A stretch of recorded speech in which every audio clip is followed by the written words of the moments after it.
Hello everyone, आज की इस वीडियो में हम बात करेंगे मेंस्ट्रुअल साइकिल की। तो मेंस्ट्रुअल साइकिल में हम देखेंगे कि इस मेंस्ट्रुअल साइकिल के दौरान डिफरेंट फेज में क्या चेंजेस आते हैं, ओवरी में क्या चेंजेस आते हैं, यूट्राइन में क्या चेंजेस आते हैं और हार्मोनल क्या चेंजेस आते हैं, ये हम देखने वाले हैं। सबसे पहले हम इंट्रोडक्शन देख लेते हैं।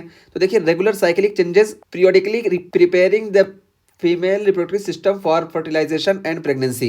तो ये बताया गया कि ये रेगुलर साइकिल होती है जो कि पीरियोडिकली चेंज होती है for preparing the female reproductive system. तो फीमेल के रिप्रोडक्टिव सिस्टम को ये प्रिपेयर करती है फर्टिलाइजेशन के लिए और प्रेगनेंसी के लिए। और occurs in phase based on events taking place in ovaries and uterus. और ये किस बेस पे होती है? तो ये अकर्स बेस्ड ऑन इवेंट्स, जो इवेंट्स होते हैं ओवरीज में या यूट्रस पे, उसके बेस पे ये ओवरियन साइकिल चलती है या मेंस्ट्रुअल साइकिल चलती है। तो देखिए, अब यहाँ पे ओवरियन साइकिल हम देखेंगे और यूट्राइन साइकिल देखेंगे। तो देखिए, first day of mens to ovulation. ये देखिए, फर्स्ट डे ऑफ मेंस से ओवुलेशन तक का जो फेज है, इसमें ओवरियन में क्या चेंजेस आएंगे हम उसको ओवरियन साइकिल में डिस्कस करेंगे, और यूट्रस में क्या चेंजेस आएंगे हम उसको यूट्राइन साइकिल में डिस्कस करेंगे। तो देखिए, ओवरी में फॉलिकुलर फेज देखने को मिलेगा। ये जो फॉलिकल्स हैं ये डेवलप होंगे, इसी वजह से इनको कहा गया फॉलिकुलर फेज। तो देखिए, फॉलिकुलर डेवलपमेंट यहाँ पे देखने को मिलेगा। Late stage are stimulated by FSH. और इसमें जो लेट स्टेज है, देखिए लेट स्टेज ये एफएसएच से कंट्रोल होगी और कैन फ्लक्चुएट इन लेंथ। और ये जो है फॉलिकुलर फेज, ये फ्लक्चुएट होगी लेंथ में। कोई कंपलसरी नहीं है कि ये 14 डेज ही रहे, 18 डेज भी हो सकती है, 12 डेज भी हो सकती है। तो मीन्स इसका क्या है कि ये फॉलिकुलर फेज जो होती है ये फ्लक्चुएट होती है। तो एफ से हम याद रखेंगे कि फॉलिकुलर फेज फॉलिकुलर डेवलपमेंट होता है और ये एफएसएच के कंट्रोल में होता है लेट फेज में, और इसमें फ्लक्चुएशन देखने को मिलता है ड्यूरेशन में। और इसी टाइम पे जो ये फॉलिकुलर फेज है ओवरी में, यूट्राइन में कौन सी फेज होगी? प्रोलिफरेटिव फेज होगी। यूट्राइन में प्रोलिफरेटिव फेज मतलब यहाँ पे एंडोमेट्रियल डेवलपमेंट देखने को मिलेगा और स्टिमुलेट बाय एस्ट्रोजन, और ये एस्ट्रोजन से स्टिमुलेट होगा। तो यहाँ पे देखिए, ये देखिए, ये हमारा ओवरी में देखिए फॉलिकुलर फेज चला, यहाँ पे फॉलिकुलर डेवलपमेंट हो रहा है। और देखिए, फॉलिकुलर डेवलपमेंट में देखिए एफएसएच के कंट्रोल में हो रहा है, और एफएसएच के कंट्रोल में जब यहाँ पे देखिए थीका सेल और ग्रेनुलोसा सेल पे ये वर्क करेंगे तो ये एस्ट्रोजन सीक्रेट करेंगे। अब देखिए, यहाँ पे इस वजह से एस्ट्रोजन का लेवल ज़्यादा हो गया, जबकि प्रोजेस्टेरॉन नहीं यहाँ पे बन रहा है। अब ये एस्ट्रोजन जाके यहाँ पे देखिए मेंस्ट्रुअल साइकिल हुई शुरू में, तो ये जो यूट्रस में ये जो सेल डिस्ट्रॉय हो गए थे, अब देखिए ये एफएसएच जब यहाँ से एस्ट्रोजन को सीक्रेट कराया तो एस्ट्रोजन आके यहाँ पे वर्क करेगा और यहाँ पे प्रोलिफरेशन होगा। इस वजह से देखिए ये यूट्रस में प्रोलिफरेटिव फेज हमको देखने को मिला। ये हो गया, यूट्राइन में प्रोलिफरेटिव फेज देखने को मिला। ठीक है, और इस कंडीशन में देखिए एफएसएच ज़्यादा है, और एफएसएच की वजह से देखिए यहाँ पे एस्ट्रोजन का सिक्रेशन हुआ तो एस्ट्रोजन ज़्यादा हो गया। तो देखिए, एफएसएच पहले ज़्यादा था, उसके बाद एस्ट्रोजन ज़्यादा हो गया।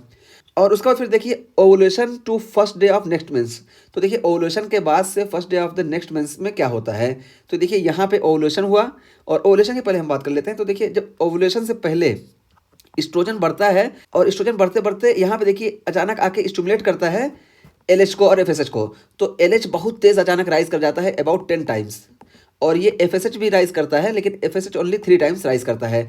तो ये जब राइज करते हैं एफएसएच और एलएच, इसकी वजह से ओवुलेशन हो जाता है। तो एलएच सर्ज होता है, एलएच सर्ज की वजह से ओवुलेशन हुआ। और ओवुलेशन के बाद की हम पीरियड देखते हैं। तो देखिए, ओवुलेशन के बाद क्या होता है? Ovulation to first day of the mens. तो देखिए, ल्यूटियल फेज आ जाता है ओवुलेशन के बाद, corpus luteum formation from follicular remnants. तो ये जो फॉलिकुलर से देखिए, इसमें से देखिए ये हमारा प्राइमरी oocyte जो था ये निकल गया, और हमारा ये जब निकल गया इसमें से, तो ये जो रेमिनेंट्स बचे इसी को हम कॉर्पस ल्यूटियम बोलते हैं। तो है कि ल्यूटियल फेज, इसी वजह से इसको हम ल्यूटियल फेज बोलते हैं।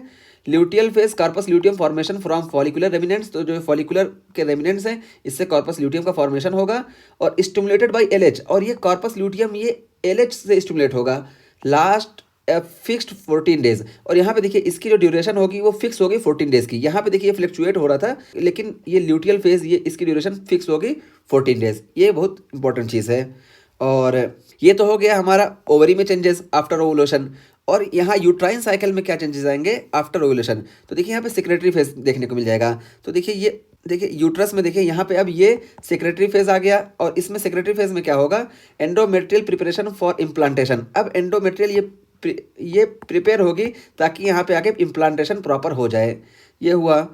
और स्टिमुलेटेड बाय प्रोजेस्टेरॉन। अब ये प्रोजेस्टेरॉन से स्टिमुलेट होता है, और ये प्रोजेस्टेरॉन कहाँ से आता है? तो यही कॉर्पस ल्यूटियम जो है यही प्रोजेस्टेरॉन के सिक्रीशन में हेल्प करता है। तो ये हो गया यहाँ पे जो थ्योरी दी गई थी। अब यहाँ पे हम ग्राफ को एक बार फिर से देख लेते हैं।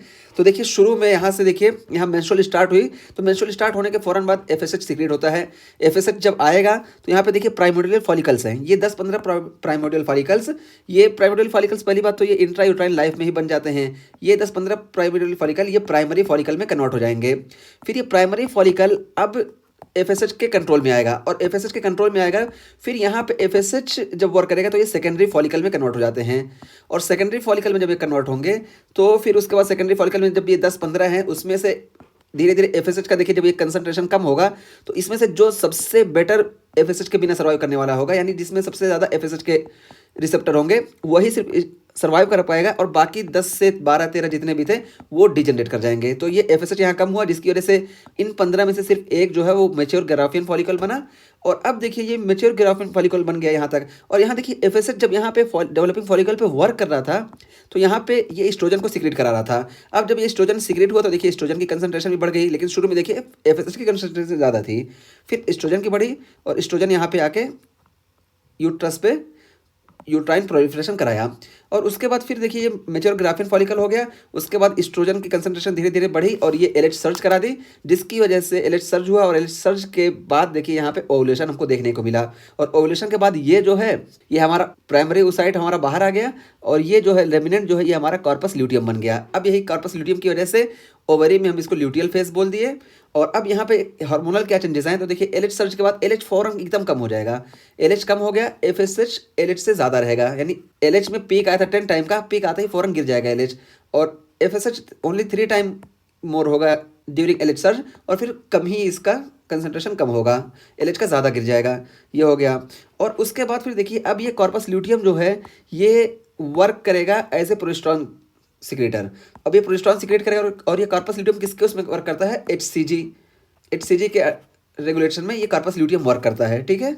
और ये अब कॉर्पस ल्यूटियम ये वर्क करेगा, और ये कॉर्पस ल्यूटियम ये प्रोजेस्टेरोन सिक्रेट करा रहा है। तो देखिए यहाँ पे अब अभी तक ये फॉलिकल्स जो थे ये एस्ट्रोजन सिक्रेट करा रहे थे, इस वजह से देखिए एस्ट्रोजन की कंसंट्रेशन हाई थी, लेकिन जस्ट आफ्टर ओवुलेशन यानी एलएच सर्ज के बाद देखिए कि ये अब कॉर्पस ल्यूटियम बन गया, और ये कॉर्पस ल्यूटियम प्रोजेस्टेरोन को सिक्रेट कराएगा। तो देखिए प्रोजेस्टेरोन की कंसंट्रेशन बढ़ गई, और इस प्रोजेस्टेरोन का काम क्या होता है कि ये यहाँ पे सिक्रेटरी फेज जो होती है इसको स्टिमुलेट करता है ताकि यहाँ पे इम्प्लांटेशन आसानी से हो जाए। और उसके बाद फिर देखिए कि जब कुछ दिन बाद यहाँ पे इम्प्लांटेशन नहीं हो पाता है तो यहाँ पे सिंसिशियो ट्रोफोब्लास्ट का फॉर्मेशन नहीं होता है, और जब सिंसिशियो ट्रोफोब्लास्ट का फॉर्मेशन नहीं होता है तो एचसीजी नहीं बनेगा। तो जब एचसीजी नहीं बनेगा तो ये कॉर्पस ल्यूटियम अपने आप डीजनरेट हो जाएगा, और जब कॉर्पस ल्यूटियम डीजनरेट होगा तो इसको हम बोल देते हैं कॉर्पस अल्बिकन्स। तो देखिए पहले यहाँ पे सबसे हेल्दी था, फिर जब उसका धीरे धीरे डीजनरेशन शुरू हुआ तो देखिए प्रोजेस्टेरोन का कंसंट्रेशन कम हुआ, और जब एकदम नॉन फंक्शनल हो गया तो इसको हम बोल दिए कॉर्पस अल्बिकन्स, और यहाँ पे प्रोजेस्टेरोन का सिक्रेशन खत्म हो गया। जब प्रोजेस्टेरोन का सिक्रेशन खत्म हुआ तो ये देखिए एंडोमेट्रियम जो पूरी प्रोलिफरेट हो गई थी और यहाँ पे पूरी सेक्रेटरी फेज कंप्लीट हो गई थी, ये अब दोबारा यहाँ पे प्रोजेस्टेरोन ना आने की वजह से ये जो स्पाइरल आर्टरीज है ये ब्लॉक हो जाएंगी, जिसकी वजह से यहाँ पे नेक्रोसिस होगी, और नेक्रोसिस होने की वजह से यहाँ पे मेंस्ट्रुअल साइकिल शुरू हो जाएगी। फिर मेंस्ट्रुअल साइकिल शुरू होगी, फिर इसके बाद फिर एफएसएच का कंसंट्रेशन बढ़ेगा, और फिर एफएसएच ये दोबारा दूसरे प्राइमोर्डियल फॉलिकल्स पे वर्क करेगा और पूरी साइकिल ऐसे चलेगी।